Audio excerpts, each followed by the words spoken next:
What's going on, friends, friends, and family? I know it feels like it's been a while, but I guess it has. But it's a glorious St. Patrick's Day here in the United States of Siege, and sorry I stepped away for a minute. I gotta be honest. I was starting to feel like it was a broken record, right? Because we are still trapped in the state of siege. Minnesota, Vermont, if you haven't seen the videos, please look that up because ICE invading Vermont has been as poignant to some degrees as it has been in Minneapolis, right? And we honor the memories of Keith Porter, of Renee Good, of Alex Preddy. We still stand with the survivors. And that's just it, right? Like, part of my silence has been, I don't want to be a broken record.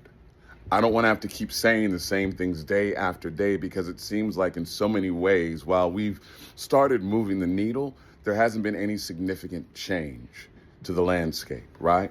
We still have Cheeto Pennywise, a murderous fucking pedophile running this country.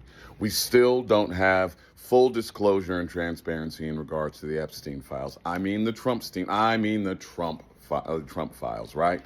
We are still engaged in a needless, pointless war with Iran that has already cost the lives of hundreds of innocent children, thousands of innocent Iranians who just were minding their own fucking business.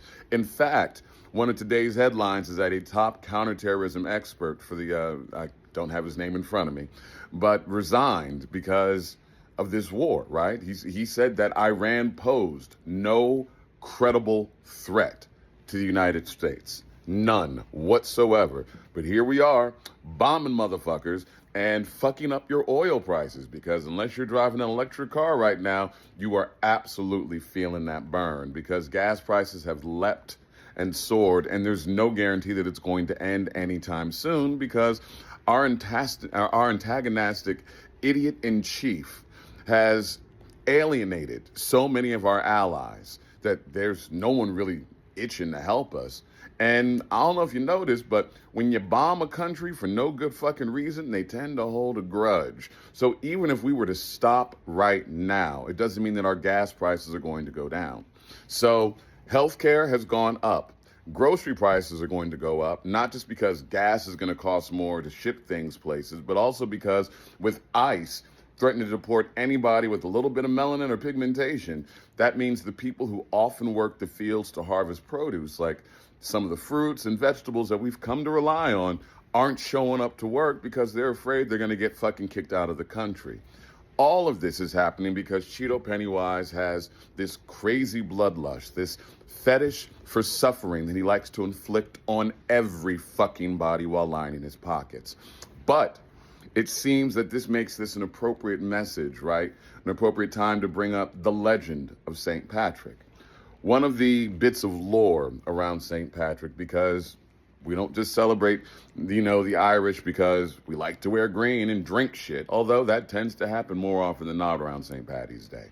One of the bits of lore around St. Patrick is that he drove the snakes out of Ireland.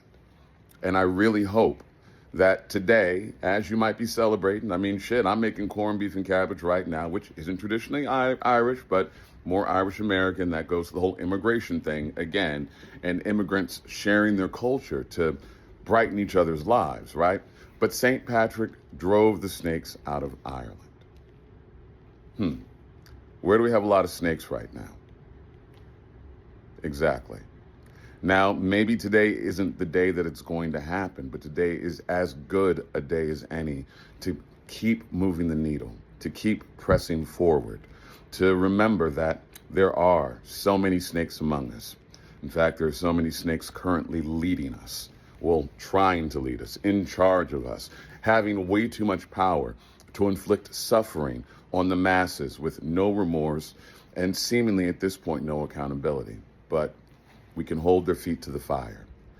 We can remind them we haven't forgotten about the files. We haven't forgotten the victims. We haven't forgotten the survivors, that our memories are long and justice, when it comes, will be swift and most likely at this point pretty fucking brutal.